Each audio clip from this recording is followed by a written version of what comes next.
Hello everyone and welcome back to the UConn Huskies Dynasty. Today, the Huskies will look to get their second bowl victory in as many years, facing off against the Bowling Green Falcons in the Myrtle Beach Bowl. The next episode will be the off-season episode and I will do a full season recap during that, but right now, it's all about getting a bowl victory. Let's get started. Welcome everybody to the Myrtle Beach Bowl. UConn taking on Bowling Green, two teams that finished 7-5 on the season. UConn joining the ACC after this year and looking to prove that they can be a good team in that conference here with a bowl victory today. So this game takes place on Coastal Carolina turf, so you'll get a nice pretty field to look at the whole day as it's Domino back to return to get us started today. And he'll bring it to the 21, and that's where Nick Evers and the UConn Huskies offense will take over. And it's officially the final game in the career of senior halfback Victor Rosa. He's pretty much the sole reason the team is here. We'll start with a run to him today. He gets 9 yards. Obviously, there's a lot of reasons that UConn is here, but I do think that the biggest part of it is Victor Rosa. As he moves in motion, this carry will go to Darrell Robinson. He's actually going to be short of the first, which sets us up on a 3rd and inches from the 30. And we're going to go back to the ground again. I believe in Victor to pick it up, and he does. 1st and 10 to the 34. A number of other players are seniors. A lot of the players that you see on the field right now are seniors that will be losing after this game, as Shamar Porter gets a reception, a pickup of 8. Just going to try to run the same offense we always have, sort of slow and methodical.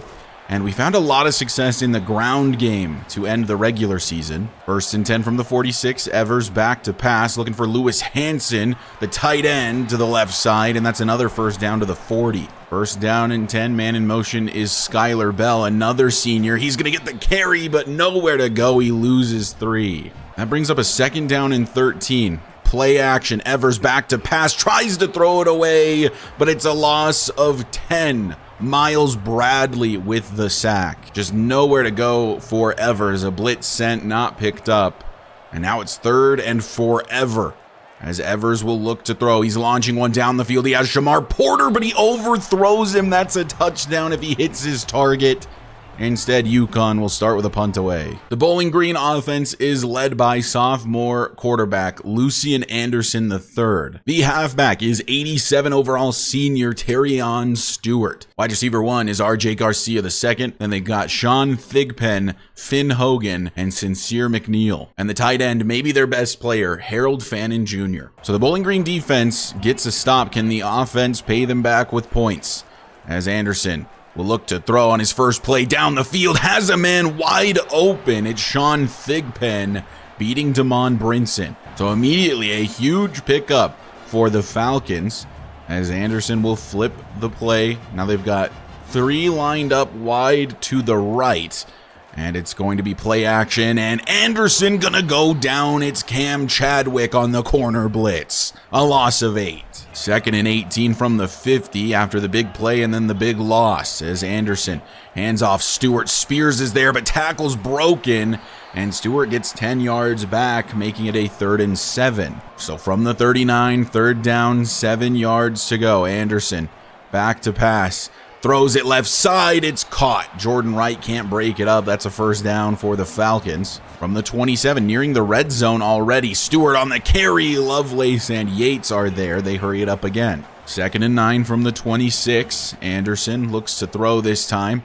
Goes right side, has Thigpen, and it's a fumble, and it's recovered by the UConn Huskies. I'm not sure who forced it, but I know Zachary Spears is the one who picked it up, and the defense makes a play. Gives the ball back to Nick Evers and the UConn offense. This one not being reviewed, so UConn has the football. 1st and 10 from the 19 as it's going to be a Victor Rosa carry to start the drive, but nowhere to go, 1 yard. 3 minutes left in the first quarter, it's 3rd and 3. Victor Rosa in motion, and we are going to dump it off to him on the RPO. He's got room to work with, then gets the first to the 36. 2nd and 10 for UConn. 2 minutes 16 left in the first quarter. Victor Rosa gets the carry, and again, really no room to run. The rush defense working well for Bowling Green so far. So now it's 3rd and 10 from the 37. Robinson is checked into the game. Evers scrambling. The screen is off to Robinson, but the block by Morosky is missed. There was so much green in front of him. TJ Nelson able to make the tackle. We have to punt it away on 4th and 12. Bowling Green with excellent field position for this new drive, as on 2nd and 9, Stewart going to get the carry, and Spears is there on the tackle. Will we get an immediate 3 and out forced by UConn from the 42? He's back to throw. And he goes over the middle, finding the tight end, and it's a big first down to the 28 for the Bowling Green Falcons. 1st and 10 from the 28 to start the second quarter, all knotted up at 0. Anderson back to pass, has all kinds of time, just checks it down to his running back, but it's knocked out by Spears. So make it 2nd down and 10 from the 28. Anderson out of the shotgun again. Fakes the handoff, looks to throw, goes towards the end zone, should have been intercepted by Damon Brinson. It's dropped. 3rd down and 10. That was right to Brinson. Really should have been picked. Instead, it's a 3rd and 10 opportunity for Bowling Green. As they check it down underneath, Spears just needs to make the tackle, and he does. 4th and 5 forced. They'll attempt a field goal. It's about a 40-yard field goal, not an auto make from the left hash. Let's see, the kick is up, and it is right down the middle. 3-0 for the Bowling Green Falcons. So let's see if this UConn offense can get anything going. 1st and 10 from the 34 to start this new drive, and incomplete. Evers under pressure immediately. 3rd and 8 from the 36. Evers back to throw, and finds Josiah Gathings, who will get the first down and some extra to the 47 in Bowling Green territory. This Falcons team appears to like to blitz, so we're going to have to keep an eye on that with Nick Evers. 1st down and 10. As we set up a screen for Skylar Bell. Gets a block downfield from Shamar Porter. Jukes back to the inside. Has the first before he goes down at the 33. 1st and 10, UConn on the move. No running room for Victor Rosa, though. 2nd and 14. They're making us one-dimensional, and it's the dimension that we don't prefer as much. On 2nd down and 14, Evers back to pass. Gonna check it down to Victor Rosa after scrambling around the pocket. Picks up 10 and makes it a more manageable 3rd and 4. From the 27, 3rd down and 4, blitz coming. Evers can't get it off. It nearly is intercepted. And on 4th and 4, we're going to attempt a 44-yard field goal with Zach Costanzo. Kick is up, and it's going to veer just to the left. Costanzo's kick no good, still 0-3 Bowling Green. 1st and 10 from the 27 as Anderson will look to throw, goes over the middle. Immediately it's dropped, fumbled around, and then eventually falls incomplete. Now it is 3rd down and 5 from the 32. Anderson likely going to the air here. He is indeed finding his man quickly. Grubs in coverage, but couldn't keep up. A 1st and 10. 2nd and 10. 6:20 left to play in the first half. It's come and gone very quickly as this one is complete. And that is a 1st down again for the Falcons. 2nd and 9 from the 45. Under 6 minutes left to play in the first half now. As Anderson hands it off, Spears is there. It's going to set up a 3rd and 2 from the 38. 3rd and 2. Anderson back to pass, has time, finds his target, and it's another 1st down for Bowling Green. They're just doing quick passes. We can't seem to find pressures. It's a 1st and 10 to the 28. They're nearing the red zone once again. An RPO, that's completed to Thigpen. He gets 7. They're kind of just chipping away at the yardage. 2nd down and 3. As Anderson out of the shotgun goes to the air again and dumps it off, finding his running back.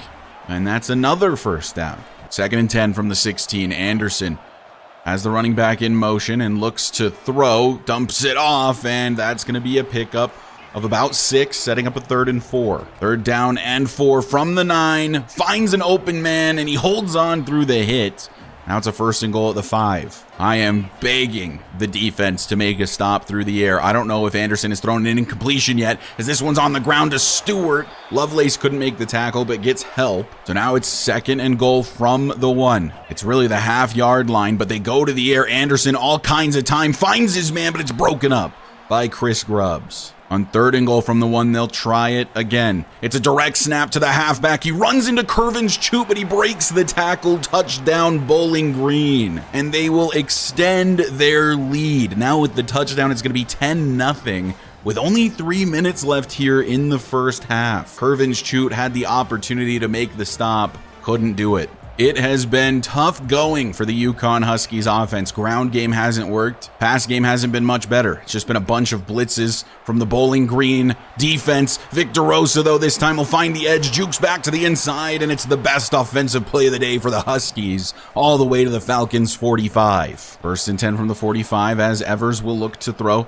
Scrambling as there's a blitzer coming, tries to get it to Lewis Hanson, who lays out for it and makes the grab. First down. Not the best throw on the run from Evers, but a first is a first. 2-minute warning. First and 10 from the 35.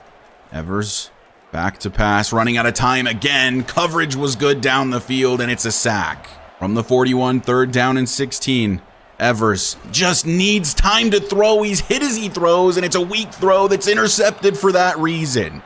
It's only a 4-man rush, and we can't even get that pocket set up. Evers just with no chance there, trying to get it further down the field, I think targeting Shamar Porter, and it's intercepted instead. And the guy who got through was the D tackle being double teamed as well. We probably could have checked it down underneath here to, I believe that's Josiah Gathings, and he does have a lot of open field. In hindsight, I guess this is where you go. Because it was 3rd and 16, I was looking for, I think it was actually Skylar Bell, and Evers hit as he throws, despite it only being a 4-man rush. And it's picked. Don't really blame Evers for that one. So far, I think the fault of this game is almost exclusively on this offensive line. Run blocking has been horrendous. Pass blocking's been even worse. And now Bowling Green with an opportunity to have a 3-possession lead heading into the half. The defense hasn't exactly done themselves any favors, though. We can't even get Lucian Anderson to throw an incompletion, as he has 153 yards on the day. He's 15 of 21. 2nd and 10 for Bowling Green from about midfield. As Anderson back to pass, absolutely no pressure, and finds his man. It's Thigpen. That's another first. Maybe I underestimated this Bowling Green team. I came in here saying we had a weaker opponent. Maybe they're better than I'm giving them credit for. As Anderson has just all day to throw, and it's only a matter of time that somebody gets open when you give somebody that much time. This has been a pitiful showing so far from the UConn Huskies. Offensively, defensively, it doesn't matter. You name it, we've been bad. As now Anderson will finally get sacked. Julian Simon giving us some pressure. Bowling Green calls a timeout. 55 seconds left to play. 2nd and 15 from the 21. Gonna need a play, some type of turnover, hopefully. Over the middle, incomplete. Finally, a missed throw. And now it's 3rd and 15 from the 21. And it's a throwaway from Anderson. 4th and 15. Bowling Green going to settle for another field goal try. He made a 40-yarder earlier. This one 2 yards closer. 38 still from the left hash, though. And it is money right down the middle. It is 13-0 Bowling Green. UConn acting like they don't even want to be here. Will the offensive line give Nick Evers any time to throw? I guess we'll find out. 1st and 10 from the 25. UConn really needing some points here. Evers actually has room to run. The coverage down the field was so good. We'll hurry it up. 30 seconds left to play as Evers is back to pass again. Stepping up in the pocket and just nowhere to go. We'll call a timeout. Pay attention to Ben Morosky on future plays. He's getting beat nearly every time. And if you're thinking the D tackles or maybe some All-American type players, they do have a very good D tackle in Evan Branch Haynes. And then they have Devontae Miles, who is a 77. 2 good players. I don't know if they should be dusting our left guard every single play. 20 seconds left in the half. Evers back to pass again, trying to dump it off to Victor Rosa. There is just no time for this man to throw. Bowling Green calling a timeout now as it's 4th and 13, and we have to punt. We head to halftime. The Huskies with a donut on the board. It's 13-0 for the Bowling Green Falcons. We just can't do anything offensively. There's no time to throw for UConn at all. And Bowling Green has all day to throw. And even when they're running the ball, they're basically moving at will. Gonna need a complete shift in momentum in the second half if we want any chance. Bowling Green starts with the football here in the second half as well. So UConn not even with an opportunity to make the game look a little bit closer, as that's a completion for a pickup of 6. And this is just what Bowling Green did all first half. They did these little check down plays that get 5 or 6 yards every time. First down after first down. Eventually, you're in the end zone. As it's a keeper for Anderson, he spins off the Curvin's Chute tackle. Eventually, he's tripped up by Chris Grubbs, but it's a first down for Bowling Green. And it just sort of feels as though everything is going their way in this game. The defense is playing elite. The offense is just getting good gains, and here's a chunk play for Stewart. Grubbs can't tackle him. Excuse me, that's Lee Millette missing the tackle. And then they go with tempo, and we don't really have an opportunity to make some changes unless we want to call timeouts. 1st and 10 from the 42. Anderson on the keeper. They weren't running any of this in the first half, and it's working really well here in the second. That's another first. They're already to the UConn 30, looking prime to score on this drive. It's a handoff. Stewart. Down he goes, Zachary Spears. There's an opportunity here for UConn to force another field goal attempt. The kicker 2 for 2 so far today. Anderson with time, but running out, launching one back corner, end zone, touchdown Bowling Green. He is wide open by himself in the back corner of the end zone. It's Terrion Stewart. Touchdown Bowling Green. It's going to be 20-0 after the PAT. Can we get another look at this? Did he truly catch this in the back corner of the end zone? And just a perfect dot from Anderson. I don't know why there's no coverage over there. And it's just a poorly played zone from Chris Grubbs. That's his area of concern. He runs to the middle of the field despite the fact that it's covered by Lee Millette. And by the time he notices, it's far too late and he can't get there in time to make a play. And they're going for 2 here. 2-point conversion attempt for Anderson. With the way things have been going, you already know that this is going to be successful. Instead, no, it's dropped. They have struggled with some drops today, but it's still 19-0. You have to score on this drive if you're the UConn Huskies. There's no two ways about it. If you don't score here, I think your days are over here in season number 2. It's a drop from Shamar Porter. 2nd and 10 from the 25. Evers back to pass, blitz coming, gets it off to Porter. It's dropped again. Can't hold on to anything if you're UConn. This game just is kind of painful to watch, to be honest with you. Evers hit as he throws, finds Skylar Bell anyway. It's dropped again. That, by the way, was a 4-man rush. And the guy who got through was double teamed at the start. This is a tough watch if you're a UConn Huskies fan. It's been such a good year. Of course, had the upset against Ohio State. The season has not ended particularly well, and now the bowl game is going about as poorly as you could ask for. And I wouldn't have expected this against a team like Bowling Green, who on paper is a worse team than us. And their run blocking, impeccable. Pass blocking, impeccable. Do they just continue on the ground maybe? They do have Stewart, but it's been the passing game that has worked the best, as that's caught by the tight end, and now it's a 3rd and 3. From the 42, 3rd down and 3. Anderson dumps this one off. It finds the tight end, and it's a 1st and 10. It's the same old story. We can't run man coverage, but we can't run zone because we can't get any pressures on the quarterback. Nothing is changing. If I blitz, it doesn't matter. Finally, somebody makes a play. It's Cam Chadwick getting an interception. Down he goes at the 35. Maybe this is what the Huskies needed to get rejuvenated. Cam Chadwick, he just won Best Defensive Back of the Year for the whole country. Proving why here, our slot corner getting a pick and maybe breathing some life into the UConn Huskies. The question is, can the offense do anything with it? Nick Evers. Back to pass, has a man open left side. It's Lewis Hanson running room down the field. And finally, the Huskies offense has some life in it. A big 1st and 10 at the 34. Victor Rosa going to get the carry. A blitz coming from that side, though, a loss of a yard. 2nd and 11. Evers will look to throw.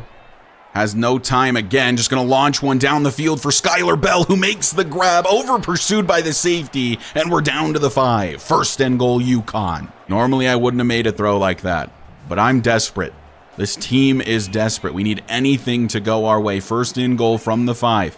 Evers to throw, wants Victor Rosa. Make a man miss. He can't do it, and it's a loss of 5. I just try to get our best player involved in open space, and it just does not work out because nothing is working out for us today. 2nd and goal from the 10 now. After that, man in motion is Lewis Hanson. Handoff Victor Rosa. What is our center even doing? Why are you here? 3rd and goal from the 12. Evers. Back to pass. He's sacked. Didn't even have time to consider anything. 5th sack on the day. What do you do? It's Devontae Miles against Wes Ho, and he just gets through immediately. I mean, it's like Wes Ho just let him through. He just turns his hips, opens the door, and Evers, before he even has a chance to read the field, is down.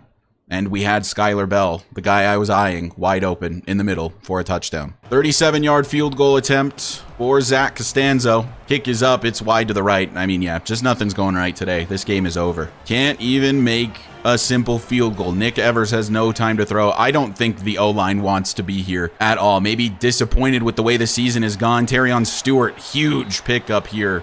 And if I sound totally dejected, it's because I am. This is a pitiful performance.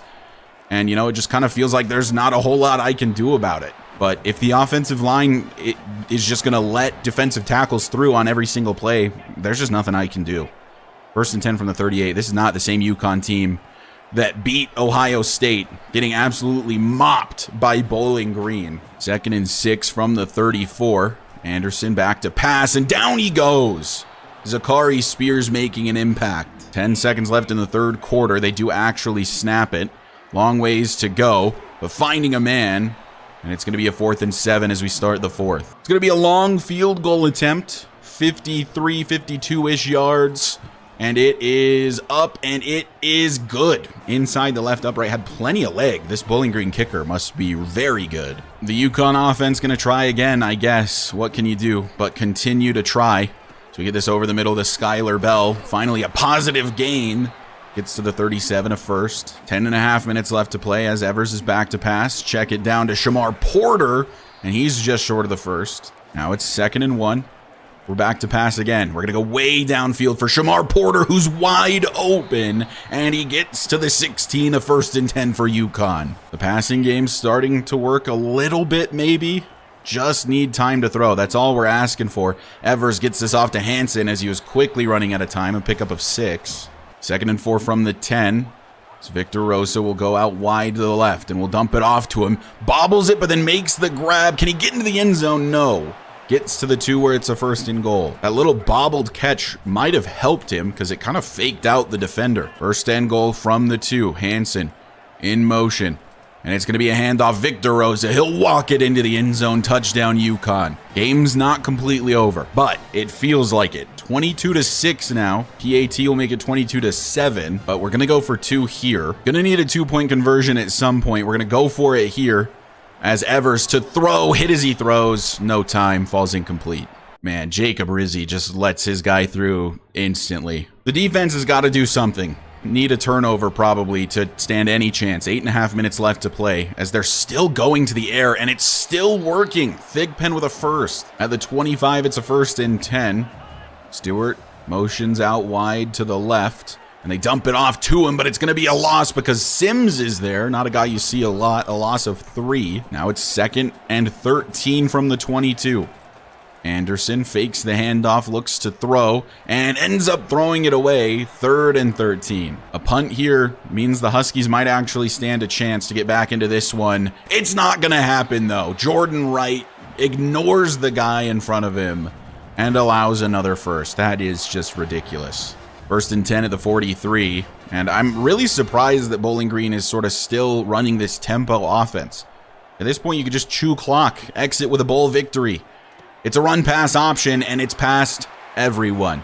This one might go for 6. Damon Brinson not letting that happen, but it is still a 1st and goal all the way to the 8. I don't know what to say at this point, guys. I'm just as disappointed as I'm sure you guys probably are. Terrible way to end what was a pretty good season, as this one is complete to the 3. Anderson out of the shotgun. Now they're finally in chew clock mode, and it's going to be the jet touch pass. And into the end zone, touchdown Bowling Green. There is a flag down. Looks like it was probably holding. It is. So that'll force them to try again. 2nd and goal from the 13. Anderson throws left side and towards the end zone, but just short. Will they go to the ground here or back to the air? The ground it is. Stewart stopped. It's Curvin's He's good for about one of those a game. And on 4th and goal from the 1, they're going to go for it. Can't completely say that I blame them here. Will they go back to the ground once again? And they will indeed. And this time, Stewart diving in front of Cam Chadwick. Touchdown, Bowling Green. Game over. And the final score is 36-6. Bowling Green got a garbage time touchdown. Nothing we could do. This is a hard watch. I don't know what happened in this game. This was significantly harder than the game against Ohio State. I ended up being able to move the ball okay through the air at certain points, but for the most part, we just had zero, and I genuinely mean zero time to throw with Nick Evers. 8 sacks on the day. I think we could probably chalk up maybe 2, maybe 3 of them to being my fault, but even then, that's 5 sacks given up by this offensive line to a defensive line that is not that good. What just a depressing showing from UConn. I mostly feel bad for the seniors. This is their final game in a UConn uniform. This is sort of how they will be remembered for the rest of time. And poor Victor Rosa, he still had 61 rushing yards, did have the 1 touchdown in the game. So like, it's not a terrible day for Victor, but man, he deserved so much better. Here's the blocking, by the way. Wes Ho gave up 3 sacks. 2 of them were the right tackle, Jaden Bass. 2 of them were given up by the other guard, Ben Morosky. The right side of the line and the interior was just absolutely miserable today. It was so bad. I've never seen it be that bad. Defensively, Spears ends up leading in tackles with 15 total, which is a lot. Lee Millette with 13. Spears with 2 TFLs. Julian Simon, another guy I feel bad for, 1 sack. I mean, he didn't really do super well. He had 1 sack, obviously, and 1 TFL, but the quarterback for Bowling Green was just never, ever under pressure. Had so much time to throw. I think we sacked him maybe twice, and those were coverage sacks for the most part. Tough watch, guys. I apologize. It really felt like there was nothing I could do. Just nothing could go right. I, of course, missed a couple field goals. Would have been, what, 12-36 instead. But honestly, offense was just impossible. We couldn't run the ball, and then it got to the point where it was too late to run the ball. So we just had to try to throw it, and there was just never any time to throw down the field. Just had to settle for drag routes, and most of the time, even that wouldn't work. And that ends UConn's season. They finished 7-6. A undeniably worse season than they had last year. They regressed slightly. I did kind of expect that coming into season number 2 because we lost a number of good players. But after the sort of season that we started with, I didn't necessarily anticipate it falling apart the way it did. We end with 3 straight losses to UTSA and then UCF and now Bowling Green in very embarrassing fashion. At least UTSA and UCF were close games. But anyway, like I mentioned at the top of the episode, next episode I'll give you guys a season recap, and we'll of course go through the entire off season. Sorry it was a painful watch, but I think that's just going to make future victories that much sweeter. But anyway, thank you guys so much for watching. I do truly appreciate the continued support. Again, I apologize that this was such a lopsided victory to end year number 2, but be on the lookout for the next episode. It'll be the year 2 off season as we head into year number 3. If you find yourself coming back on the regular and you aren't already subscribed, go ahead and hit that sub button for me. It does help me out a lot, and I will see you guys in the next episode where we'll get ready for year number 3.